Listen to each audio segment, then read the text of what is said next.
Hadith, لا عدوى ولا طيرة ولا هامة ولا صفر. The Prophet says that there is no contagiousness. I don't know if this is a noun or not. I'm just making it up. There's no contagiousness. There's nothing that is contagious. Now, people say then we don't have to wear face masks and we don't have to social distance, etc. because there is... No. This is your understanding. Because you do not understand an ayah without reading the whole Quran and the whole of the Sunnah of the Prophet ﷺ in order to understand it. It's a package deal. It's not a retail shop. You have to buy wholesale.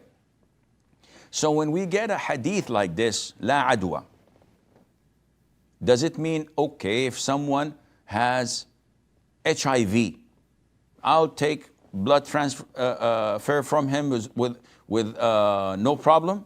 Of course not. The Prophet ﷺ himself said, run from the one with leprosy like you run from a lion. So when you see a lion, you don't stand in the face of the lion and greet it simply because you see its teeth thinking that it's smiling to you. You run. Likewise, the Prophet says, if you meet someone with leprosy and it is contagious, run. The Prophet himself said, if you heard of a village, a town, struck by the plague, do not enter it. This is known as quarantine.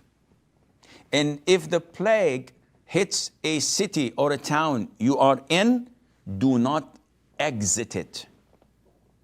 And then you say that there's no contagiousness. This is your understanding. So, okay, Sheikh, give us a break. What's the understanding of it? The true understanding is that you do not attribute getting sick to a person or to the means that may have gotten you sick, may have infected you. Why? Because Allah Azza wa Jal is the controller of everything. So when you say, after catching a flu, for example, I said, oh yeah, my cousin came yesterday, he had the flu, I caught it up from him. He infected me. When you say that, you are claiming that he's the one who caused the illness. And this is not the case. He may have been the means of the illness infecting you, but he's not the one who infected you. And this is why we say, la adwa. There's no contagiousness. And the Prophet ﷺ gave a logical answer to this. When a man said, after hearing this hadith, the same hadith, he said, Prophet of Allah, I have a herd of camel, and one camel comes into my herd and may infect others.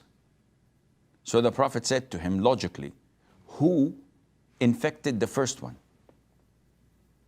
So the one that came with the infection, with leprosy or whatever disease it had, and infected some of the herd, who infected it originally? Where did it come from? It was created by Allah Azza wa Jal, the creator of everything in this universe. So you don't say that. This is what Allah has preordained. And I'll give you a second example. And we have, this was the last question. So maybe we have a couple of callers or a few questions pending because we have like 4 minutes left. I'll give you another example, Akhi. Now, in a household, you find that 3 or 4 members suffer from a very bad sore throat or the flu. And 2 or 3 are healthy and they're mixing and nothing happened to them. How is that possible? In the same household, you may find someone who was affected by coronavirus, COVID-19, while his wife and children were not affected at all. How is this possible? This is what is meant by there is no contagiousness. It is from Allah Azza wa Jal who chooses that, and Allah Azza wa Jal knows best.